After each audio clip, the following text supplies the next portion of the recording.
Hello friend, तो कैसे हैं आप। उम्मीद है कि आप सब बहुत ही अच्छे होंगे और अच्छे से अपना पढ़ाई लिखाई कर रहे होंगे।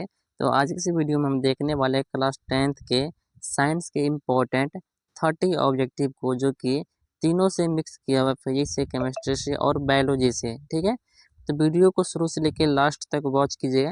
यदि वीडियो आपको अच्छा लगता है तो लाइक करके दोस्तों में शेयर भी कर दीजिएगा। यदि आप चैनल पर नए हैं तो चैनल को सब्सक्राइब भी कर दीजिएगा। बाकी इसमें 30 ऑब्जेक्टिव में आप कितना ऑब्जेक्टिव सही करते हैं ये आपको लास्ट में कमेंट में बताना है।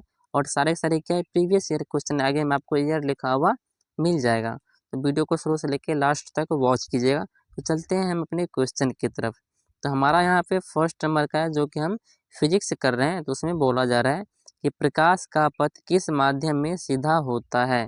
तो कहाँ पे सीधा होता है, तो धातु में, कांच में, जल में नहीं होता है। तो सीधा कहाँ होता है, वायु में, जिसको कि हम हवा भी बोलते हैं। ठीक है, तो यहाँ पे हमारा आंसर क्या हो जाएगा, बी राइट आंसर हो जाएगा। अब हम चलते हैं क्वेश्चन नंबर 2 पे। ठीक है, तो 10 फिजिक्स से है, 10 केमिस्ट्री और 10 बायोलॉजी से है। तो अगला क्वेश्चन हमारे पास, विद्युत धारा का मात्रक क्या है। ये भी 2020 में पूछा गया और ये क्या है, भी आई है। ठीक है, तो विद्युत धारा का जो इकाई मात्रक होता है क्या होता है, तो वो होता है एम्पियर। ठीक है, एम्पियर, इसको हम ए से लिखते हैं। तो यहाँ पे हमारा आंसर क्या हो जाएगा, सी ऑप्शन राइट आंसर हो जाएगा। अब हम चलते हैं क्वेश्चन नंबर 2 पे। ठीक, तो क्वेश्चन नंबर 2 है हमारे पास, अवतल दर्पण द्वारा किस प्रकार, मतलब सीधा सिंपल बोल रहा है कि अवतल दर्पण किस प्रकार का प्रतिबिंब दे सकता है। मतलब अवतल दर्पण में जो प्रतिबिंब बनता है किस किस टाइप का बन सकता है। आभासी तो बनता है, लेकिन सबसे ज़्यादा उसमें क्या बनता है, तो वास्तविक बनता है। आभासी एक ही कंडीशन में, जब पी और एफ के बीच रखते हैं तब बनता है। तो आभासी एक बना, तो आखिर आभासी तो बना ही ना। तो आभासी भी बनाता है और वास्तविक भी बनाता है, दोनों बनाता है। तो हम यहाँ पे वास्तविक चुनेंगे और आभासी दोनों को चुनेंगे।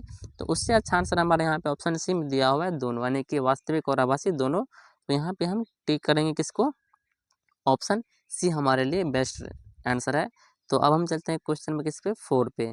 तो क्वेश्चन नंबर 4 है हमारे पास, ओम का नियम किसके बीच संबंध बताता है या फिर दर्शाता है। 2021 में पूछा गया और ये सब्जेक्टिव के लिए भी क्या है, इंपॉर्टेंट है। ओम का नियम आप पढ़ के जाना। 2 नंबर में आएगा तो शॉर्ट्स में लिखना है, अब बाकी यदि 5 नंबर में आएगा तो लॉन्ग में डायग्राम के साथ आपको बताना है। ठीक है, और ये क्या है, भी आई है। तो ये वोल्ट और एम्पियर के बीच का संबंध बताता है, यानी कि वी और आई के बीच क्या होता है, संबंध बताता है। इसका जो ग्राफ होता है दोनों का, मतलब जैसे कि यदि आप वोल्टेज को बढ़ाओगे तो ये आई भी क्या हो जाएगा, बढ़ेगा, धारा भी बढ़ेगा। यही उसने दर्शाया है। ठीक है, बोलता है कि दोनों के बीच कौन सा रिलेशन है, तो समानुपात का रिलेशन है। ठीक है, यहाँ पे ग्राफ बना के यदि आप पढ़े होंगे तो आपको पढ़ाया गया होगा, ग्राफ बना करके इसमें दर्शाया जाता है। ठीक है, तो सब्जेक्टिव के लिए क्या ये मोस्ट इम्पॉर्टेंट है, इसलिए इसको कवर कर लेना है। ऑब्जेक्टिव के लिए तो हो गया, सब्जेक्टिव में 2 नंबर में आ सकता है या फिर 5 नंबर में, दोनों के लिए आप कवर कर लीजिएगा, इंपॉर्टेंट हम बोल रहे हैं। ठीक है, तो अब हम चलते हैं क्वेश्चन नंबर किस पे, 5 पे।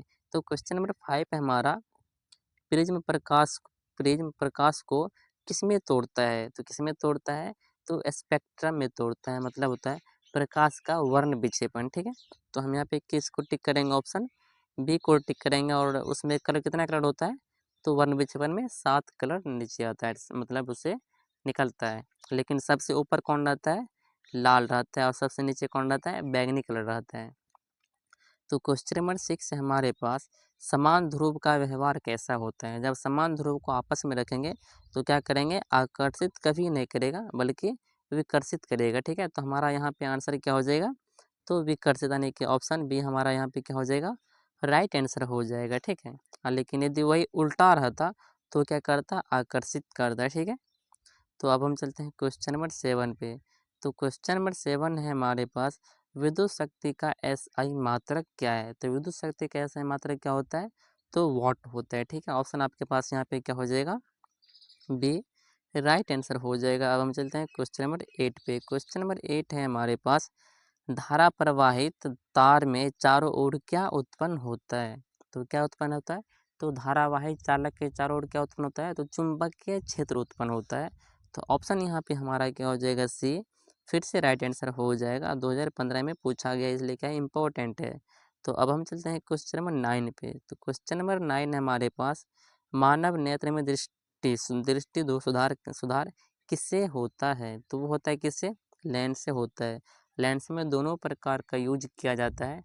निकट दृष्टि दोष में अवतल लेंस का, बाकी दूर दृष्टि दोष में उत्तल लेंस का। लेकिन यहाँ पे कोई किसी भी दोष का नाम नहीं दिया हुआ है, सिर्फ नेत्र दोष बोल रहा है, ठीक है। तो लेंस से हम ठीक करते हैं, चाहे उत्तल लेंस हो या फिर अवतल लेंस हो। अब ये उत्तल लेंस लगेगा या फिर अवतल लेंस लगेगा, किस पे डिपेंड करता है? तो दोष कौन सा है, ठीक है, उस पर डिपेंड करेगा। उसके अनुसार लेंस को भी चेंज किया जाएगा। तो यहाँ पे सिर्फ बोल जा रहा है मतलब दृष्टि दोष, तो इसमें हम किसको टिक करेंगे? लेंस को।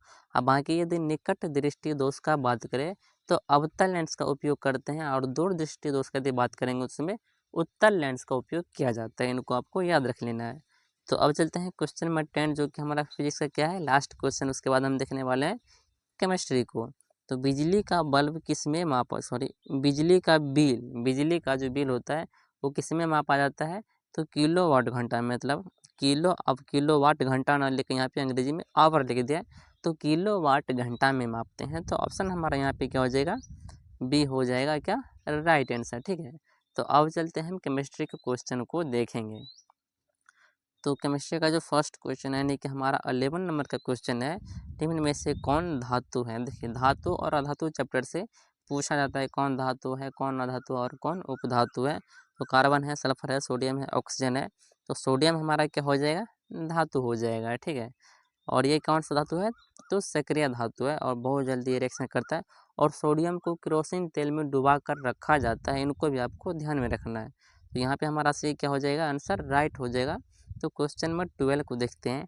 जंग लगना कौन सी प्रक्रिया है? तो ये ऑक्सीकरण प्रक्रिया 2019 में ये भी पूछा गया, ये भी क्या इंपॉर्टेंट है। तो अब चलते हैं क्वेश्चन नंबर इस पे 13 पे। तो क्वेश्चन नंबर 13 है, pH बराबर 7 का अर्थ क्या है? यानी कि सीधा पूछ रहा है कि pH मान कितना है? 7 है। तो वह कैसा होगा? अम्लीय होगा, उदासीन होगा या फिर क्षारीय होगा? जिसका pH मान 7 से कम रहेगा तो अम्लीय रहेगा, 7 से अधिक जाएगा तो क्षारीय हो जाएगा, और जब प्रॉपर 7 रहेगा तो वह कैसा हो जाएगा? वो उदासीन हो जाएगा। तो ऑप्शन यहाँ पे हम सी को टिक करेंगे, क्योंकि 7 है pH मान, तो ये कौन सा हो जाएगा? उदासीन हो जाएगा। क्वेश्चन नंबर 14 देखते हैं। क्वेश्चन नंबर 14 है हमारे पास, अम्लों का स्वाद कैसा होता है? तो अम्ल कैसा होता है? तो खट्टे होते हैं, फिर खट्टा होता है। तो ऑप्शन हमारा यहाँ पे क्या हो जाएगा? अम्ल के लिए बी राइट हो जाएगा। अब बाकी 2020 में ये पूछा भी गया है, और सारे के सारे यहाँ पे प्रीवियस ईयर क्वेश्चन ही मिलेगा, ठीक है। तो HCl किसका सूत्र है? HCl किसको बोलते हैं? हाइड्रोक्लोरिक अम्ल को बोलते हैं HCl, ठीक है। तो ऑप्शन यहाँ पे क्या हो जाएगा आपके पास? सी राइट आंसर हो जाएगा। क्वेश्चन नंबर देखते हैं 16 को। तो क्वेश्चन नंबर 16 है, दांतों में 6 pH मान कितने पर होता है? जब 5.5 से नीचे आ जाएगा तो दांतों का क्षय होने लगता है। तो ऑप्शन यहाँ पे क्या हो जाएगा हमारा? बी राइट आंसर हो जाएगा। 5.5 से जब नीचे जाता है तब क्या होता है? दांतों का क्षय होने लगता है। तो क्वेश्चन नंबर 17 है हमारे पास, बेकिंग सोडा का रासायनिक सूत्र पूछा रहा है। तो बेकिंग सोडा का फॉर्मूला क्या आता है? NaHCO3, ठीक है। इसको खाने वाला सोडा भी बोला जाता है। तो बेकिंग सोडा का फॉर्मूला बोले या फिर खाने वाला सोडा का फॉर्मूला पूछे तो NaHCO3, यानी कि ऑप्शन हमारा क्या हो जाएगा? ए यहाँ पे राइट आंसर हो जाएगा। क्वेश्चन नंबर 18 को देखते हैं। क्वेश्चन नंबर 18 हमारे पास, नीला लिटमस लाल कब होता है? और ये क्या है? VVI है। तो कब होता है? जब वो अम्ल के संपर्क में आएगा तो नीला लिटमस कैसा हो जाता है? तो लाल हो जाता है। किसके संपर्क में आने के बाद? अम्ल के संपर्क में आने के बाद। तो ऑप्शन हमारे पास यहाँ पे क्या हो जाएगा? बी राइट आंसर हो जाएगा। ये इंपॉर्टेंट है, इसको ध्यान में रखना है। तो क्वेश्चन नंबर 19 है हमारे पास, सर्वश्रेष्ठ चालक कौन है? तो सर्वश्रेष्ठ चालक हम किसको मानते हैं? तो तांबा को, ठीक है, तांबा को। तो ऑप्शन हमारा यहाँ पे क्या हो जाएगा? सी राइट आंसर हो जाएगा। क्वेश्चन नंबर 20 देखते हैं, जो कि हमारा केमिस्ट्री का लास्ट क्वेश्चन है। पीतल किस धातु का मिश्र मतलब पीतल किस मिश्र धातु का नाम है? ठीक है। तो पीतल जो बनाते उसमें कौन कौन से पदार्थ का मिक्सचर होता है? उसमें कॉपर होता है और क्या होता है? जिंक होता है, ठीक है। और इसी को बोलते हैं तांबा। ऊपर जब आप तांबा देखें तो कॉपर बोलो या फिर तांबा बोलो, बात एक ही है। तो तांबा और जस्ता का मिश्रण होता है किसमें? पीतल में, ठीक है। तो आंसर यहाँ पे हमारे क्या हो जाएगा? कॉपर और जिंक। तो आंसर हमारा बी यहाँ पे क्या हो जाएगा? राइट हो जाएगा, ठीक। अब चलते हैं किसको? बायोलॉजी का क्वेश्चन 10 देखेंगे। तो क्वेश्चन नंबर 1 है जो कि बायोलॉजी का यानी कि 21 नंबर का क्वेश्चन है। पाचन की क्रिया पूर्ण कहाँ होता है? तो वो होता है छोटी आंत में, ठीक है। तो छोटी आंत सिर्फ नाम में छोटी आंत है, लेकिन ये सबसे बड़ी आंत होती है, ठीक है। तो यहाँ पे हमारा आंसर क्या हो जाएगा? बी। बाकी 2020 में ये भी पूछा गया क्वेश्चन, इंपॉर्टेंट है। अब चलते हैं क्वेश्चन नंबर 22 पे। तो क्वेश्चन नंबर 22 है हमारे पास, रक्त का रंग कैसा होता है? रक्त का रंग किससे होता है? सबसे पहले आपको ये जानना है कि रक्त का रंग कैसा होता है? लाल होता है। किसके कारण लाल होता है? तो हीमोग्लोबिन के कारण लाल होता है, ठीक है। हीमोग्लोबिन के कारण क्या होता है? रक्त लाल होता है। बाकी पेड़ पौधा के जो पत्ते हरे होते हैं वो किसके कारण होते हैं? तो क्लोरोफिल के कारण होते हैं। क्लोरोफिल में ही पाया जाता है क्या? क्लोरोप्लास्ट। और क्लोरोप्लास्ट में क्या पाया जाता है? तो मैग्नीशियम धातु पाया जाता है। इनको भी आपको ध्यान में रखना है, कई वर्षों में पूछा गया, इंपॉर्टेंट इसलिए हम बता दिए। तो अब चलते हैं किसी पे, क्वेश्चन नंबर 23 पे। प्रकाश संश्लेषण में कौन सा गैस उत्सर्जित होता है? प्रकाश संश्लेषण की क्रिया के दौरान लिया कौन सा गैस जाता है? तो कार्बन डाइऑक्साइड भोजन बनाने के लिए पेड़ पौधा लेते हैं, और छोड़ते कौन से हैं? जो छोड़ता है उसी को बोलेंगे उत्सर्जन। उत्सर्जन कौन होता है? तो CO2 नहीं, O2 होता है, ठीक है। लेकिन लेता कौन है? CO2। तो यहाँ पे हम किसको टिक करेंगे? O2 यानी कि ऑक्सीजन, ठीक है। तो यहाँ पे हमारा आंसर क्या हो जाएगा? सी हो जाएगा। अब हम चलते हैं क्वेश्चन नंबर 24 पे। मानव हृदय में कुल कितने कक्ष होते हैं? 4 कक्ष होते हैं, ठीक है। ये क्या है? VVI क्वेश्चन है। ऑप्शन सी हमारा यहाँ पे क्या हो जाएगा? राइट हो जाएगा। अब चलते हैं क्वेश्चन नंबर 25 पे, ठीक है। जीवन की मूल इकाई क्या है? तो जीवन की जो मूल इकाई उसको हम किस नाम से जानते हैं? कोशिका के नाम से जानते हैं। जीवन की मूल इकाई कोशिका है, ठीक है। तो ऑप्शन यहाँ पे हमारा क्या हो जाएगा? बी हो जाएगा क्या? Right answer. अब देखते हैं किसको? क्वेश्चन नंबर 26 को। तो क्वेश्चन नंबर 26 हमारे पास, श्वसन में कौन से गैस ली जाती है? तो श्वसन के द्वारा कौन सा गैस हम लेते हैं? तो O2 लेते हैं, और छोड़ते कौन से हैं? CO2 को छोड़ते हैं, ठीक। तो ऑप्शन यहाँ पे हम क्या, कौन मतलब हमारा आंसर क्या हो जाएगा? तो ऑप्शन बी हमारा राइट हो जाएगा, ऑक्सीजन लेते हैं, ठीक है। 2021 में ये भी पूछा गया है। तो क्वेश्चन नंबर 27 है हमारे पास, पौधे भोजन कहाँ बनाते हैं? तो भोजन जो है कहाँ बनाता है? तो पत्ती में बनाया जाता है, ठीक है। और पत्ती को पेड़ों का रसोई घर भी कहा जाता है, इनको भी आपको ध्यान में रखना है। तो पेड़ पौधा का जो रसोई घर होता है किसको कहा जाता है? तो पत्ती को कहा जाता है। पत्ती का रंग हरा होता है, क्लोरोफिल के कारण होता है। क्लोरोफिल में क्लोरोप्लास्ट होता है, क्लोरोप्लास्ट में क्या होता है? मैग्नीशियम धातु होता है। तो अब हम चलते हैं किस पे? क्वेश्चन नंबर 28 पे, मस्तिष्क कहाँ सुरक्षित रहता है? तो मस्तिष्क सुरक्षित कहाँ पे रहता है? कपाल में, यानी कि खोपड़ी की हड्डी जो है उनमें मस्तिष्क आराम से रहता है, ताकि उनको कोई नुकसान ना हो। तो कपाल, जिसको हम अपने भाषा में क्या बोलते हैं? कपार बोलते हैं, ठीक है। लेकिन हिंदी में कपाल लिखाता है। तो हमारा यहाँ पे ऑप्शन क्या हो जाएगा? राइट, बी राइट आंसर हो जाएगा। 2019 में ये भी पूछा गया है। तो क्वेश्चन नंबर 29 को देखते हैं। क्वेश्चन नंबर 29 है हमारे पास, रक्त शुद्ध करने वाला अंग कौन सा? रक्त को शुद्ध कौन करता है? तो गुर्दा करता है, ठीक है। तो ऑप्शन हमारा यहाँ पे राइट क्या हो जाएगा? बी हो जाएगा, राइट आंसर। अब चलते हैं क्वेश्चन नंबर 30 पे, जो कि हमारा इस वीडियो का लास्ट क्वेश्चन है।